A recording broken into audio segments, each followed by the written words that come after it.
mengingat tidak semua orang diberikan taufik, diberikan pertolongan oleh Allah untuk bisa melangkahkan kakinya ke masjid, terlebih di pagi hari melaksanakan sholat subuh. Nabi Shallallahu Alaihi Wasallam menjanjikan bahwa orang-orang yang menjaga sholat subuhnya, menjaga sholat isya secara berjamaah di masjid, maka mereka terbebas dari kemunafikan. Maka orang-orang yang tidak melaksanakan sholat subuh di masjid di jamaah, maka dikhawatirkan pada dirinya ada kemunafikan. Hadirin rahimakumullah, di pagi hari ini kita akan melanjutkan pembahasan tentang wajibatuna nahwul Quran, kewajiban-kewajiban kita terhadap Al-Quran. Di pekan sebelumnya kita telah membicarakan tentang kewajiban yang keberapa Pak? Ada yang mencatat? Yang pertama, kewajiban yang pertama mengimaninya, ya, mengimaninya bahwa dia adalah kalamullah dan bahwasanya dia Al-Quran itu terjaga dari penambahan dan pengurangan sehingga dia akan senantiasa asli. Ini yang pertama. Kemudian sawnuhu wal inayatu bihi, menjaga dan memperhatikannya, ya, menjaganya dengan menghafalnya, menjaga dalam tulisan, kemudian tidak berlebihan dalam Al-Quran dan tidak membuat kebid'ahan terhadap Al-Quran, kemudian menjauhi sikap mempermainkan dan memperolok-olok Al-Quran. Ini yang kedua. Kemudian yang ketiga, tilawatuhu. Kalau tidak salah ini yang ketiga sekarang apa ya? Mengamalkan sudah. Mengamalkan sampai mengamalkan Al-Quran. Ya. Sampai keempat sudah tidak memperolokkan Al-Quran. Itu sudah. Ini rekamannya mengamalkan Al-Quran, keutamaan mengamalkan mentadaburinya.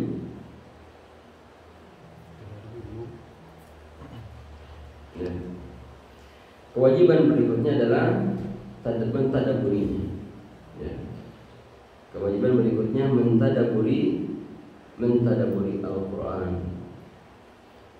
Hadirin rahimakumullah, alhamdulillah di kesempatan sekarang ini banyak berdiri lembaga-lembaga yang memberikan perhatian terhadap menghafal Al-Quran dan membacanya dengan baik.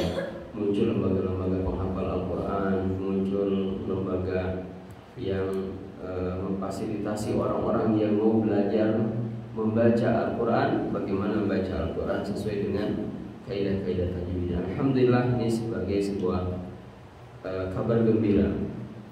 Akan tetapi kita belum mendapati lembaga yang memberikan perhatian terhadap tadabbur Al-Quran, ya, tadabbur Al-Quran. Padahal mentadaburi Al-Quran itu tidak kalah pentingnya dari membaca Al-Quran sesuai dengan tajwid.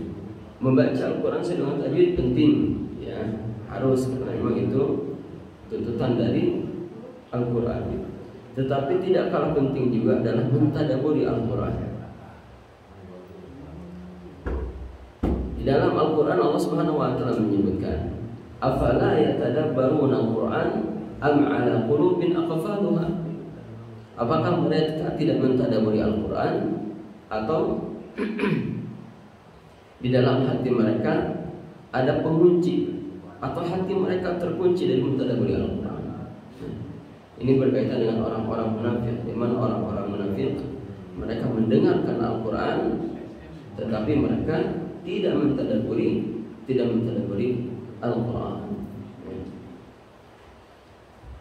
Kemudian Allah Subhanahu wa taala juga berfirman, "Kitabun anzalnahu ilaika mubarakun liyadabbaru ayatihi wa liyatadzakkara ulul albab."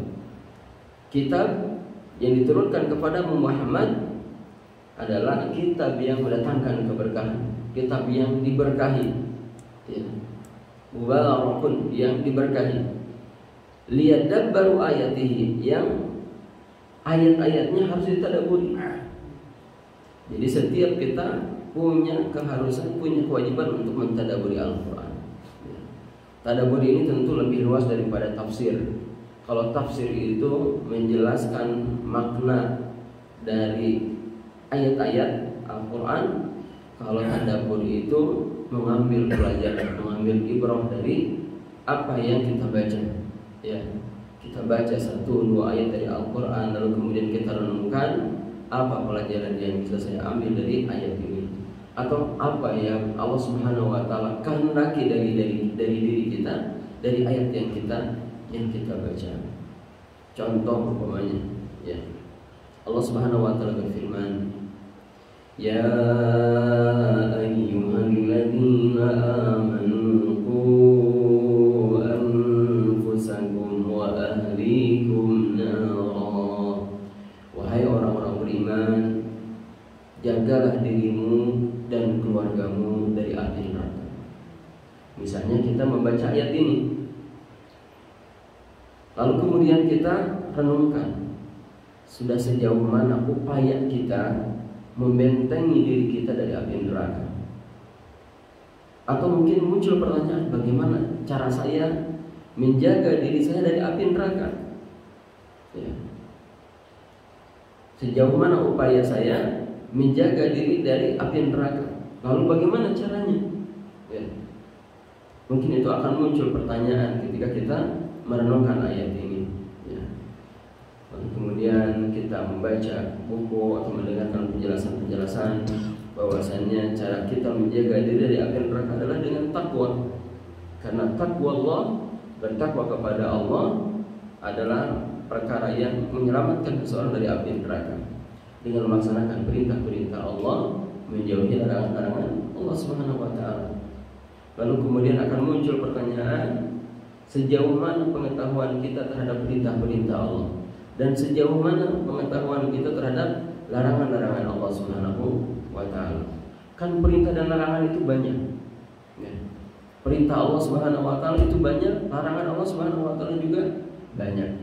Perintah yang berkaitan dengan perbuatan tangan, ucapan, kehendak, pikiran, akidah, keyakinan, dan seterusnya.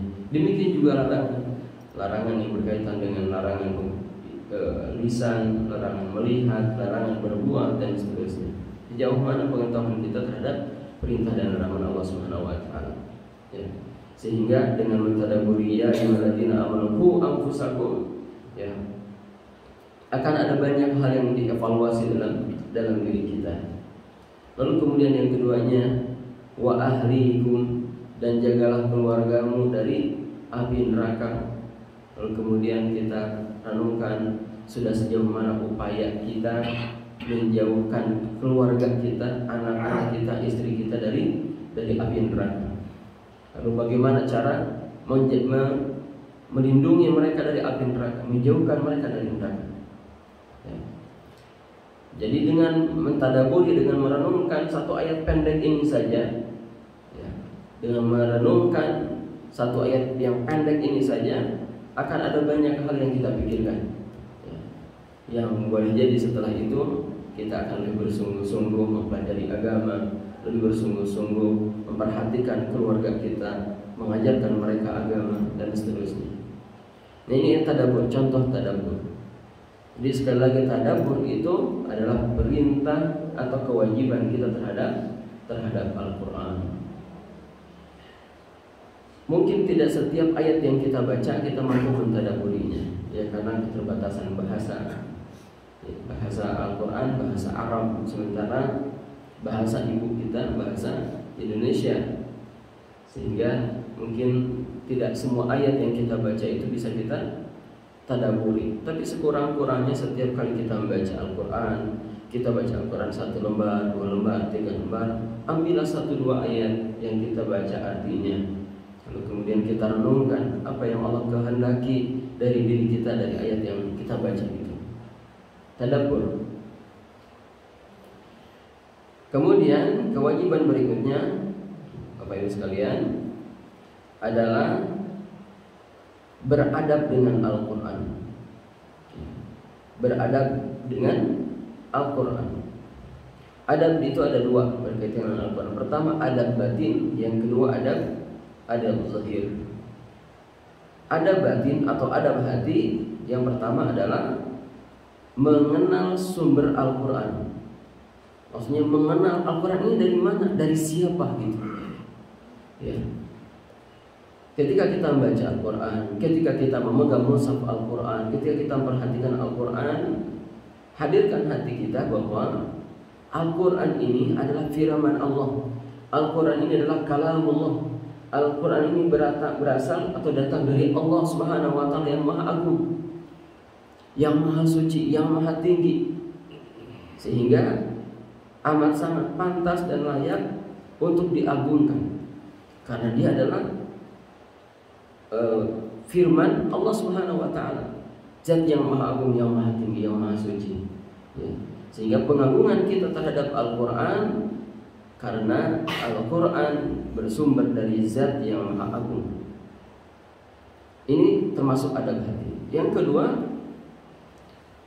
menghadirkan hati tatkala membacanya, ya. Hati kita hadir ketika membaca Al-Quran, sehingga ayat-ayat yang kita baca itu, ya, ayat-ayat yang kita baca atau ketika kita membaca Al-Quran, kita merasa seolah Allah Subhanahu wa Ta'ala berfirman langsung kepada kita. Kalau kita membaca ya ayyuhalladzina amanu, maka rasakanlah Allah Subhanahu wa Ta'ala sedang memanggil kita dengan ayat itu. Ya ayyuhalladzina amanu, wahai orang-orang yang beriman, rasakanlah Allah sedang memanggil kita dengan ayat itu, ya.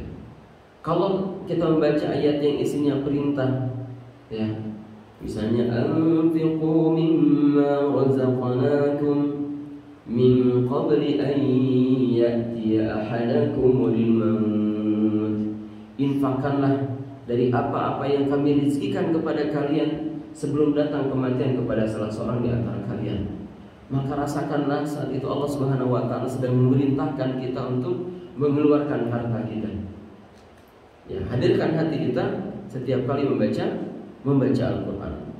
Atau ketika Allah Subhanahu wa Ta'ala memerintahkan kita untuk menjauhi suatu perbuatan buruk, ya, maka kita rasakan, kita hadirkan hati kita seolah-olah Allah Subhanahu wa Ta'ala sedang langsung memberikan instruksi untuk menjauhi larangan itu, ya.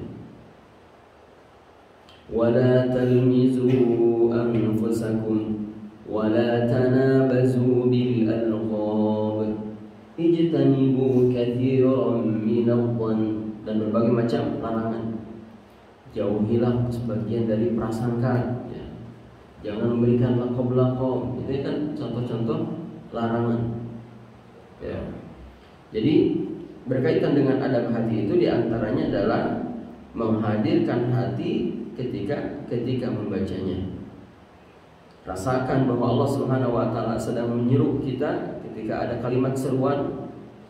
Rasakan bahwa Allah Subhanahu wa Ta'ala sedang menyeru kita ketika kita membaca ayat perintah, dan rasakanlah bahwa Allah Subhanahu wa Ta'ala mengarahkan kita untuk menjauhi larangan-larangan ketika kita membaca ayat-ayat yang berisi larangan. Kemudian termasuk adab hati adalah mengagungkan kedudukan Al-Quran, ya. Tadi katakan bahwa kita mengagungkan Al-Quran karena dia datang dari Allah Subhanahu wa Ta'ala. Hadirkan keagungan Al-Quran di dalam hati kita. Hadirkan dalam hati kita bahwa Al-Quran ini berbeda dengan buku-buku yang lain, dengan bacaan-bacaan yang lain, ya. Barangkali kita punya banyak buku di rumah, tetapi harus ada dalam hati kita pengakuan terhadap Al-Quran, ya, dan meyakini bahwa dia tidak sama dengan buku-buku yang lainnya. Kemudian adab zahir. Jadi kalau yang pertama tadi adab batinnya, yang kedua adab zahirnya.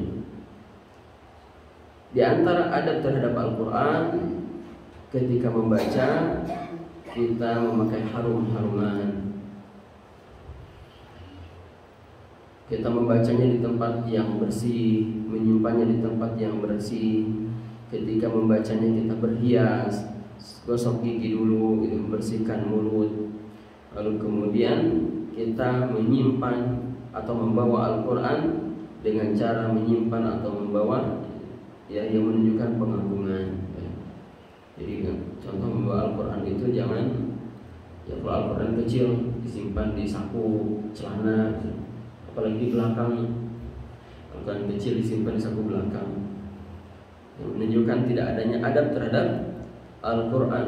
Atau membaca Al-Quran, membawa Al-Quran yang besar, jadi pempeng begini disimpan di bawah atau sejajar dengan kaki, seperti itu. Ini menunjukkan tidak adanya adab terhadap Al-Quran. Hadirin rahimakumullah, termasuk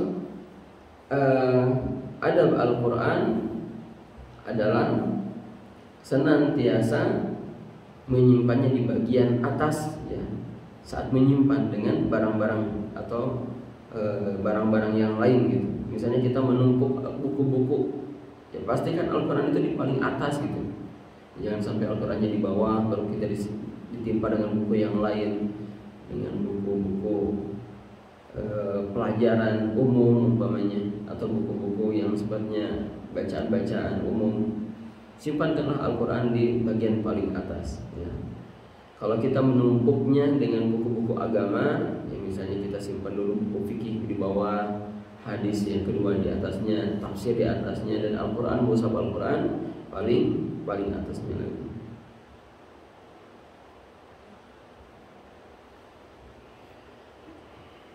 Ini kewajiban berikutnya terhadap Al-Quran. Kewajiban Al-Quran terakhir adalah ad-da'watu ilaihi. Ya, ad-da'watu ilaihi, mendakwahkan Al-Quran. Mendakwahkan Al-Quran, mendakwahkan nilai-nilainya, mendakwahkan isinya, ya. Mengajak manusia untuk melaksanakan Al-Quran, mengajak orang lain untuk melaksanakan Al-Quran. Al-Quran berisi perintah, berisi larangan, berisi aturan-aturan, hukum-hukum. Al-Quran berisi panduan kehidupan. Lalu kemudian kita mengajak orang untuk melaksanakan apa yang ada di dalam Al-Quran. Ini kewajiban terhadap Al-Quran. Semuanya ada 8. Saya ulang, kewajiban pertama beriman kepadanya, menjaga dan memperhatikannya, membacanya, mempelajari dan mengajarkannya, mentadaburinya, mengamalkannya, serta beradab kepadanya, dan terakhir berurusan berdakwah kepadanya.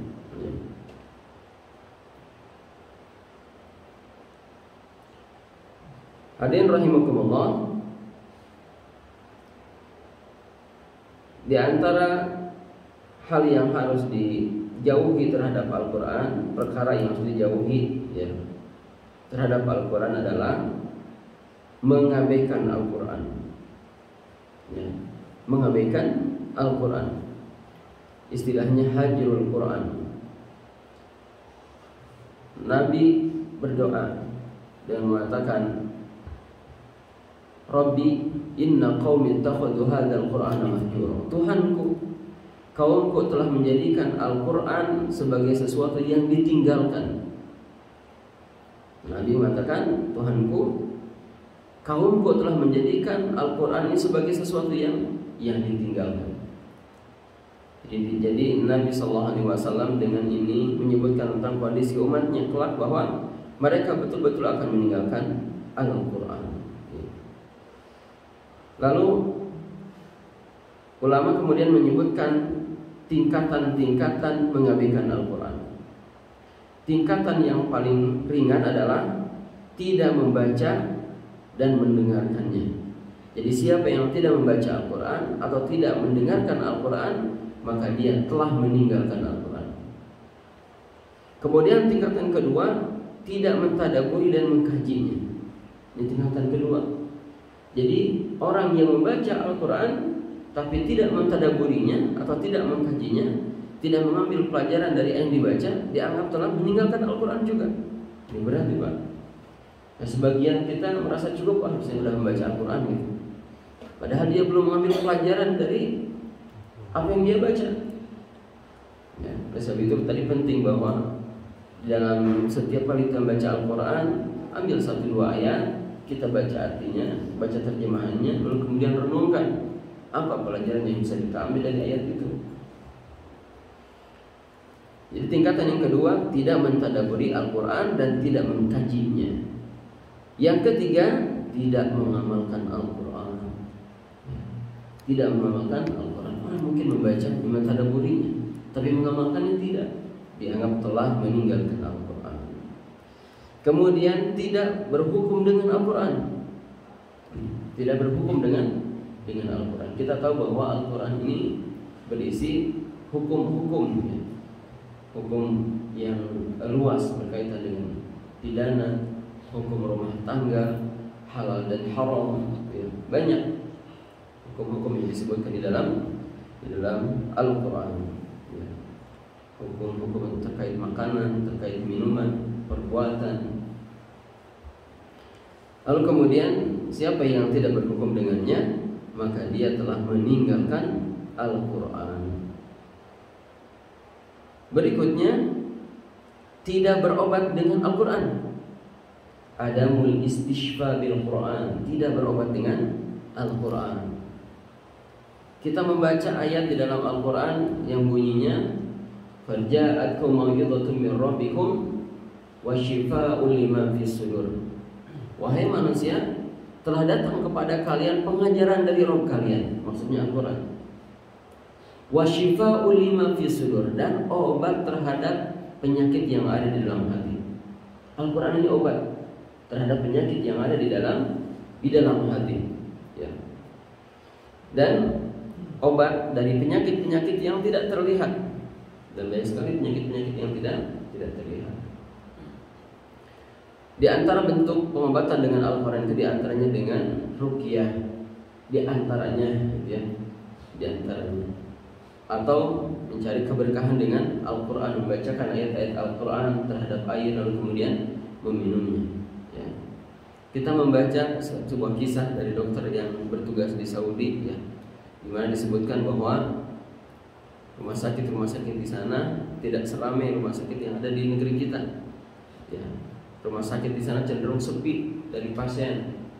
Lalu kemudian dokter ini bertanya kepada salah satu pasien, kenapa pasien di sini minim sekali, sedikit sekali, ya, padahal fasilitas rumah sakit lengkap.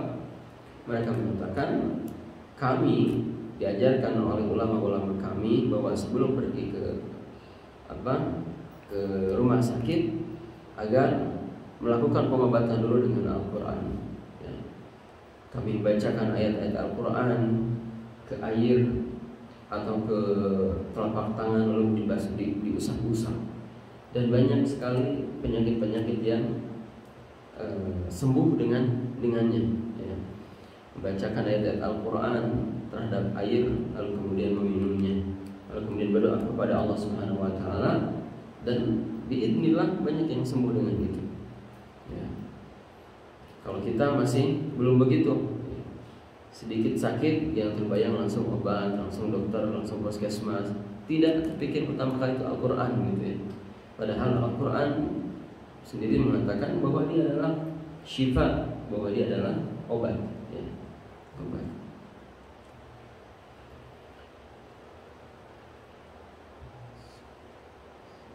Kemudian berikutnya, termasuk mengabaikan Al-Quran adalah tidak mendakwahkan Al-Quran, tidak mengajarkan Al-Quran, tidak mengajak orang kepada Al-Quran, tidak mengajak orang untuk belajar Al-Quran. Itu juga dianggap telah meninggalkan Al-Quran, ya. Kalau kita lihat poin-poin yang 6 ini tentang mengabaikan Al-Quran, boleh jadi dari 6 ini ada satu atau beberapa yang kita lakukan, ya. Anggaplah kita membaca Al-Quran tapi mentadaburi belum tentu juga, gitu, ya. Atau kita mentadaburi, kita mengamalkan, berhukum, atau kita berhukum dengan Al-Quran, mengamalkan Al-Quran, apakah kita juga sudah berobat dengan Al-Quran? Oleh sebab itu, Bapak Ibu hadirin rahimakumullah, ini perkara yang harus kita ketahui, ya, bahwasannya jangan sampai kita merasa sudah dekat dengan Al-Quran, tetapi ternyata setelah kita lihat poin-poin ini, ternyata kita termasuk atau masih termasuk orang-orang yang mengabaikan Al-Quran. Ini barangkali kelanjutan dari apa yang kita bahas di pertemuan sebelumnya. Jadi selesai sudah kewajiban terhadap Al-Quran. Pembahasan kita terhadap Al-Quran ini kaitannya terhadap rukun iman yang keberapa? Ketiga, ya, al-imanu bil kitab, beriman terhadap kitab. Kalau ada yang mau ditanyakan, mengapa berkaitan dengan ini? Ustaz, kalau yang ini termasuk adab Al-Quran kebalik. Tinggal dibalikin aja. Kalau nggak sengaja ya maaf. Pertanyaan.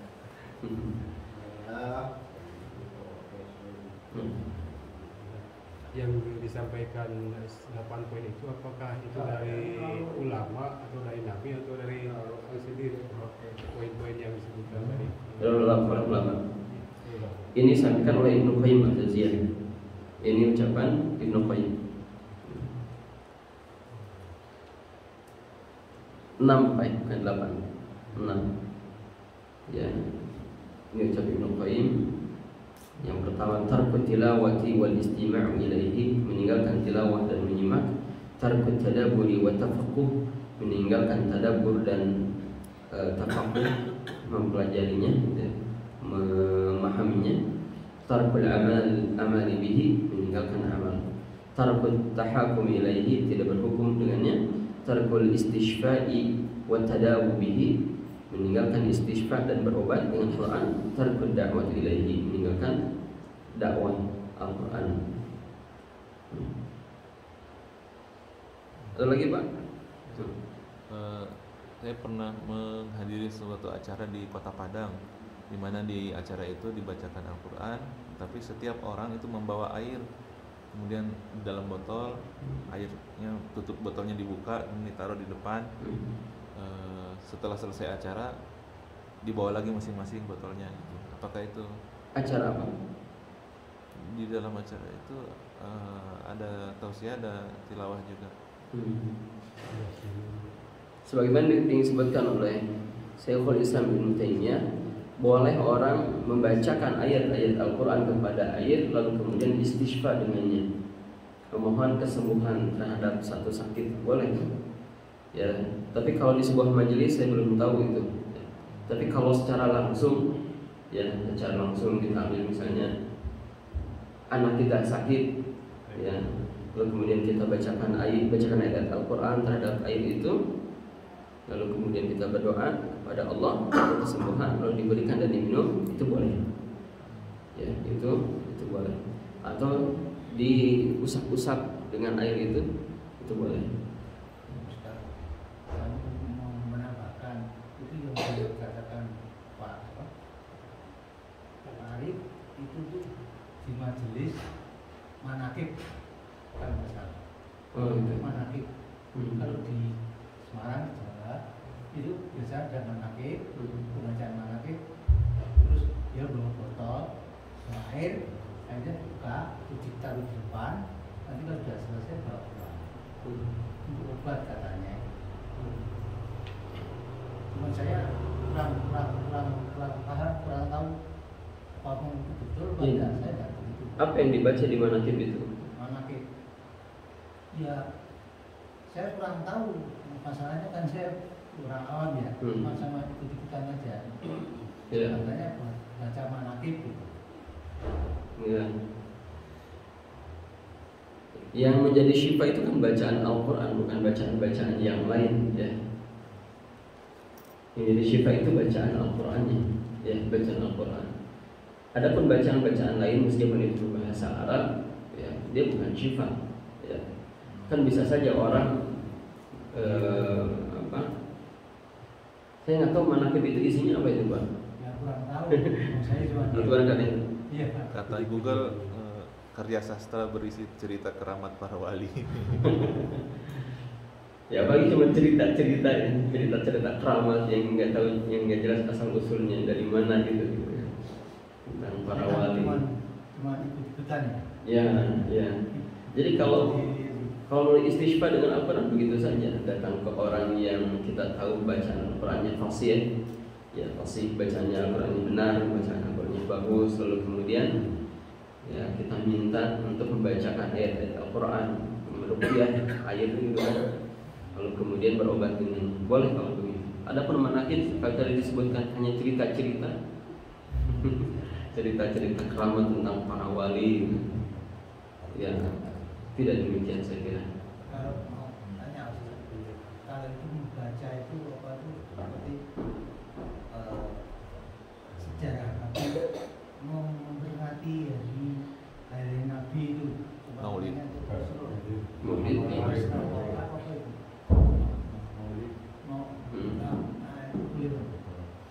Gimana? Perayaan Maulid apakah dibolehkan?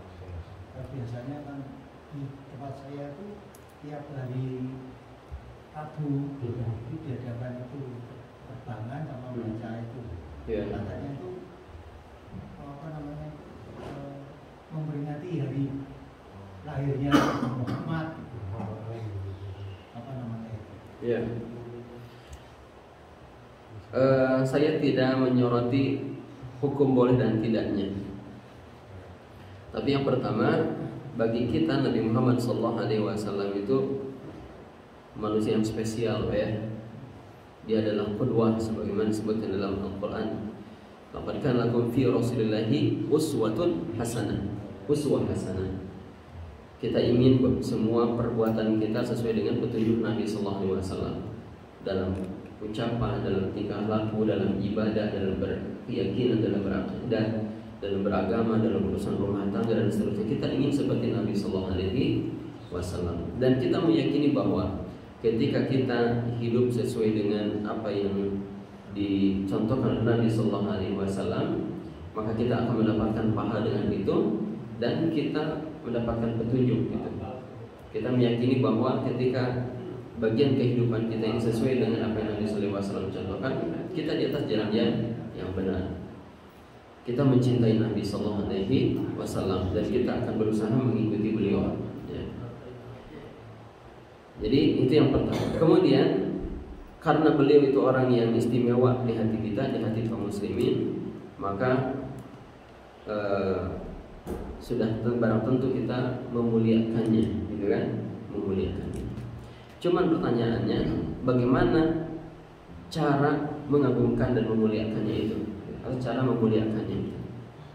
Apakah dengan acara seperti tadi, Maulid tadi, ya, membacakan kisahnya, memukul-mukul rubana dan sebagainya, yang berisi pujian-pujian kepada Nabi SAW.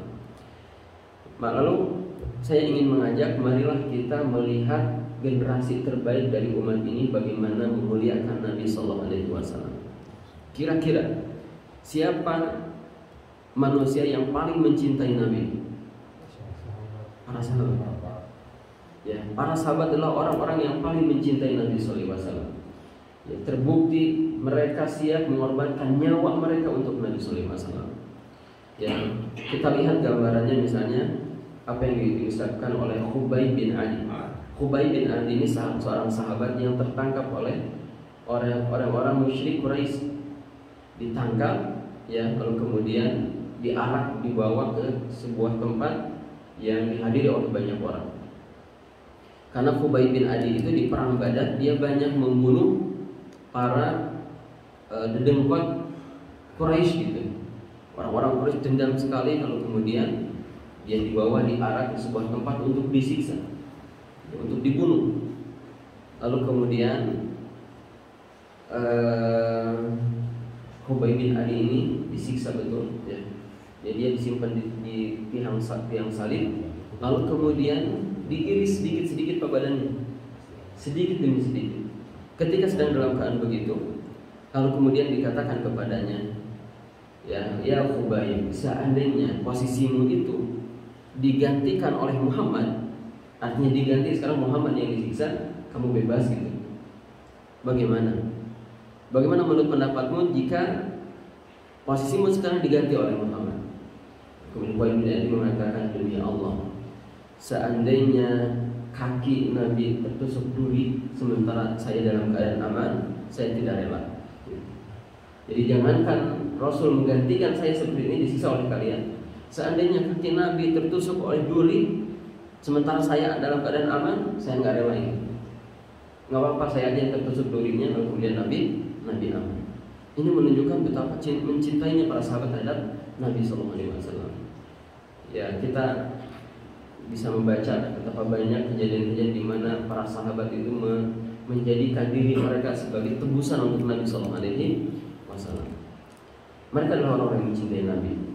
Lalu pernahkah mereka setelah wafatnya Nabi berkumpul lalu kemudian mengenang Nabi SAW, membacakan bacaan-bacaan tertentu sebagai ungkapan cinta kepada beliau? Apakah kita mendapati kisah seperti ini? Kan nggak ada. Kecintaan mereka kepada Nabi SAW setelah Nabi SAW wafat dibuktikan dengan berpegang teguhnya mereka terhadap petunjuk Nabi SAW. Mereka memperbanyak sholawat kepada Nabi SAW. Ya. Sebab itu dikatakan oleh para ulama, cara kita mencintai Nabi SAW adalah dengan mengikuti petunjuknya, bersolawat kepadanya, memuliakannya, menunjukkan pembelaan kepadanya. Ya.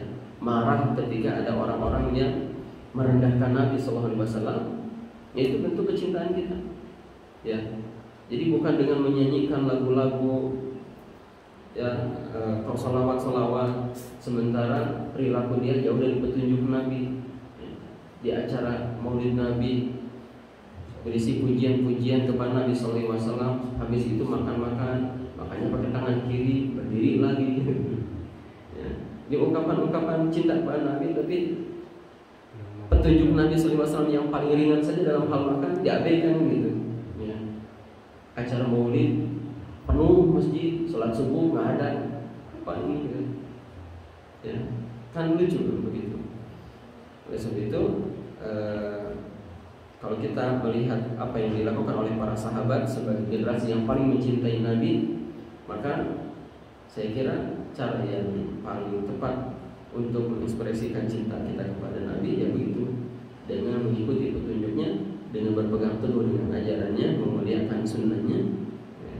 Lalu kemudian menunjukkan pembelaan kepadanya dan banyak bersalawat kepada Nabi SAW. Karena salawat yang kita ucapkan kepada Nabi itu semacam hadiah ya yang diberikan kepadanya.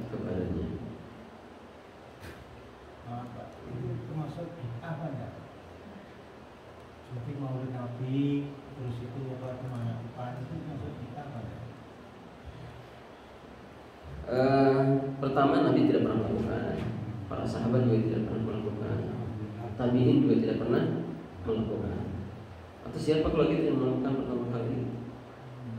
Ya, orang-orang Syiah di Mesir, ya. Orang Syiah di Mesir yang pertama kali melakukan.